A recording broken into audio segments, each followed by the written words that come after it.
Allô tout le monde, c'est Elijah. Comment nous y est? Jodia, message là c'est sous bon quai. On nous commencer.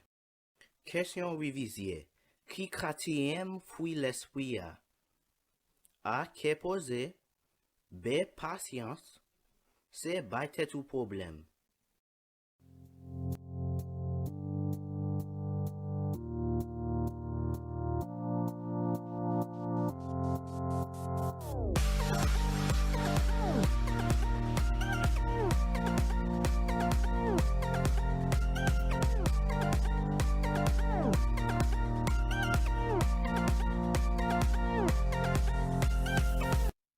Réponse correcte?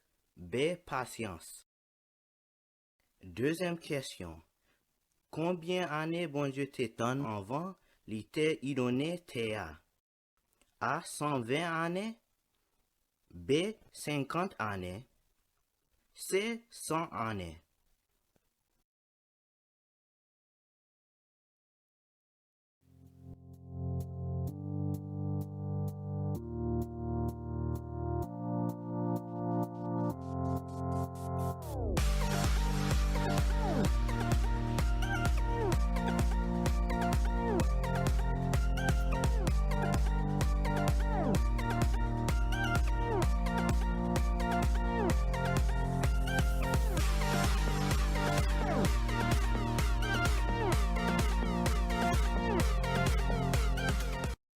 Réponse correcte? A. 120 années. Pendant semaine ça, moi te gen un pile travail pour moi faire pour l'école moi. Et te gen moun qui tap essayer faire me fâcher, au lieu pour me quitter yo faire me fâcher. Moi te gen patience ak yo et m'te kembe ke content. Est-ce que gen moun la qui te appliqué bayreme, ke content, ke posé, au soir patience semaine ça dans la vie yo? Qui est nan nous? Si tout le monde pas fin répondre question, posez vidéo à temps pris.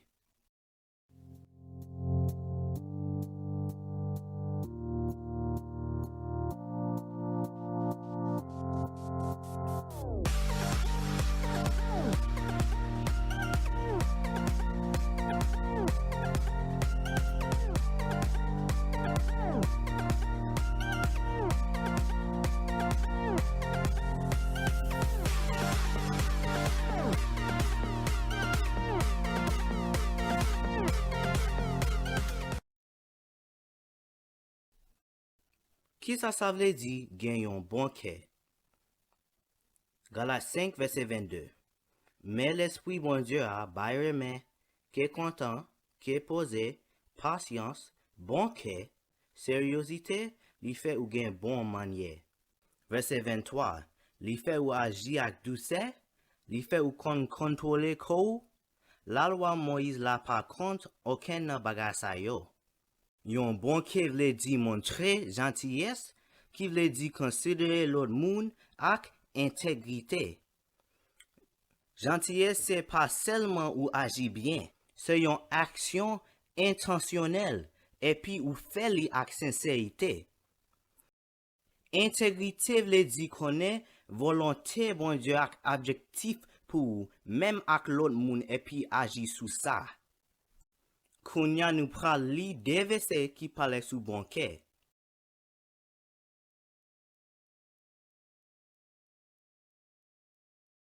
Éphèse 4, verset 32. Au contraire, c'est pour nous agir bien yon ak l'autre. C'est pour nous gen bon cœur yon pour l'autre. Pour nous yon pardonner l'autre. Même Jean bon Dieu te pardonné nous dans Christ là. Galates 6, verset 10. C'est ça que fait. Tout autant nous jouons occasion, fait bien pour tout le monde. Si tout pour frère accès, nous yo qui gen même confiance avec nous dans bon Dieu. Pour gen bon cœur, ou doit montrer même compassion bon Dieu avec Jésus te gen pour nous. Livre Genèse. Après ça nous pral garder une histoire qui montre qui Jean nous doit gen bon cœur. Histoire ça c'est sur Abraham ak Lot. Abraham c'est grand-papa Jacob que nous te parlé sous lia dans leçon avant yo. Songez bien, Jacob te gen 12 petits garçons ak yon petite fille. Men famille Pierre-Bois. Adam. Seth. Seth sorti nan Adam. Noé. Noé se descendant Seth. Sem. Sem sorti nan Noé. Terah. Terah se descendant Sem. Abraham. Abraham sorti Terah. Isaac. Isaac sorti nan Abraham. Jacob. Jacob sorti nan Isaac. Sonje Jacob ak pitit li yo, se nan sa yo moun pep Israël yo sorti. Livre Genèse. Nan commencement, livre Genèse chapitre 12. Avant bon Dieu te changé nom Abraham, li te rele Abraham.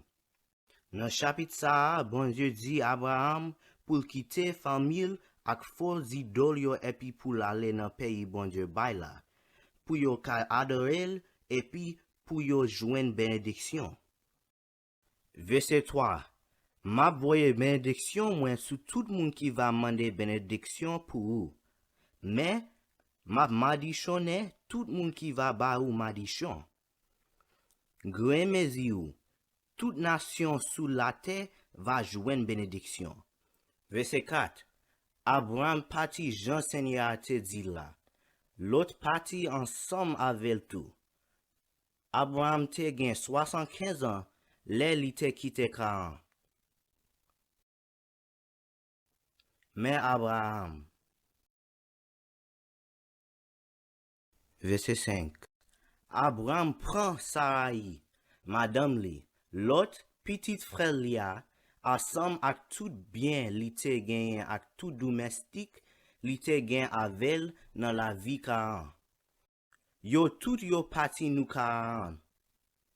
Yo rive nan pays ya, même Jean bon Dieu te promet, Abraham te béni ak richesse, bœuf, l'eau ak argent. Te gen deux différents terres. Abraham te quitté l'autre choisi qui est li te vle, et puis l'autre te choisi te li te pensé qui pi bon an. Livre Genèse chapitre 13. Le l'autre finale, Seigneur a dit Abraham comme ça. Campez côté où y a, voyagez ou tout partout, dans toute direction, nord, sud, l'est, l'ouest. Parce que moi prends bas ou tout terre ou pour petit ou, ak tout petit ou yo, pour tout temps. Ma prends bas ou en pile petit. Si yo moun ka compter toute graine poussière qui sous la terre, la rivière compter petit ou yo tout.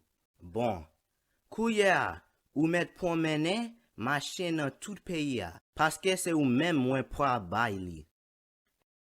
Fin histoire, qui ça nous ka apprendre dans ça? Depuis le commencement, Abraham te gen pitié pour l'autre. L'autre te neveli et Abraham te traité tant coup pour petit garçon.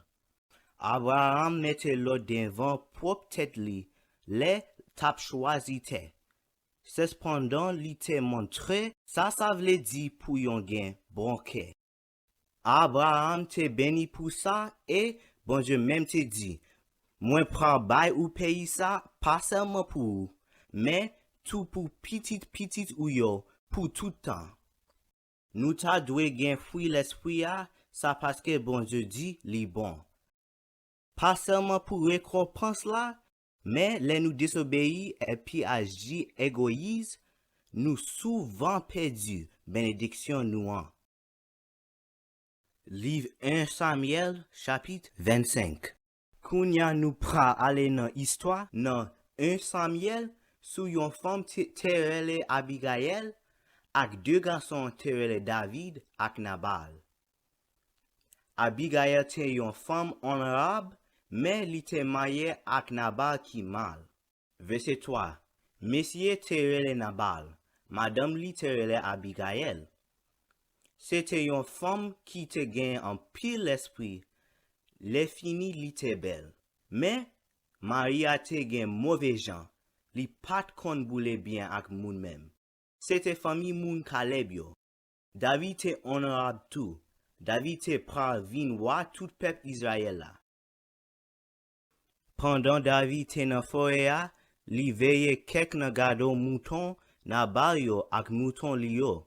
David pat fe yo mal, li te protege yo e li te fe yo tourne vin jwen Nabal, Jean Nabal te kite yo a, ak tout sa yo te genyen. En général pour faire ça, ou ta dwe recevoir yon remerciement ak yon récompense. Au lieu de ça, Nabal pas de reconnaissant, mais ça Nabal dit. Pour m'prendre pain ak l'eau le kay mwen, ak viande bête nous fait touyer pour gado mouton yo, pour m'ba yo bon moun mwen pa konnen kote yo soti. David te fâché en pile pour ça. Et li te rassemble la melia pour tirer revanche tête li. Li ta pral touye tout moun qui te en bas kay Nabal la. Abigail te connaît David se yon moun bon Dieu, et li te mérite yon récompense pour ça li te fait. C'est comme ça Abigail préparé 200 pains, 2 pots de vin ak 5 moutons, li bay David yo. Fin histoire ak leçon nou ka apprendre nan li. Action Abigail te empêché David fait yon erreur et li te sauvé tout moun en bas kay Nabal la. Abigail te gen yon bon cœur, non seulement li te gentil ak David, li te connaît li yon moun bon Dieu et que li ta dwe récompense pour travail li te fait a. Au lieu pour jis ignorer décision Nabal te prend, li te connaît et li te fait ça qui bien. Ça a ses intégrité et puis li besoin gen yon bon cœur. Livre Jean chapitre 5. Pour finir, nous pral li yon histoire dans Jean 5. Nous pral commencer dans verset 2 et puis finir dans verset 9. Dans la ville là, beau portail mouton yo, te gen yon gros bassin de l'eau, yo te rele dans langue hébreu, Bet Zata. Te gen 5 portes qui te bay sou li. Devant porte yo, te gen un pile moun qui te gen tout kalaite maldi couché là. Gen sa qui te aveg, gen sa qui tabwete, gen sa qui te paralysé, yo tout yo tap tan le d'lo a pran bouilli. Parce que, temps en temps, yon ange bon Dieu te descend nan bassin an vin brasser d'lo a. Premier moun malade qui te descend nan d'lo a après ange lan te fin brasser la, te guéri. N'importe qui maladie, li te genyen. Te gen yon homme là qui te malade depuis 38 ans. Jésus ou el couché. Li vin connaît li te malade depuis tout temps ça. Li mande li, est-ce que ou vle guéri? Malade la répond li, met, mwen pa gen personne pour mettre nan bassin an led l'eau a bouilli. Le mwen fait ça pour m'aller, yon l'autre gen temps descend avant moi. Jésus dit li, leve non, prends nat ou, marche ou aller. Même là, nom la guéri. Li ramasse nat li prend marche, mais, jou sa fête là, c'était yon jou repos. Jésus te guéri nom qui pas ka marche a. Nom la te content en pire après ça. Qui ça nous ka apprendre dans ça? Te gen en pile moun qui te we nom ça, et puis yo pate okipil. Même si yo ta pra recevoir, guérison yo te capable tourner pour li après. Mais Jésus te seul moun qui te gen compassion pour nom ça. Jésus te pensé nom là comme lui-même. Li te montre gentillesse et puis li connaît que bon Dieu te vle guérison pour nous. Comme ça li te guéri nom là. Dans histoire nous li jodia, Abraham, Abigail ak Jésus te montre ça vle di yon bon cœur. Yo te gentil et yo te gen intégrité. Dans la vie nous pral gen défi, pression ak moun ki pral tester ken nou. Les tests sa yo vini, songe, agi ak sincérité ak connaît volonté bon Dieu ak objectif pour même ak l'autre moun et puis agi sous ça.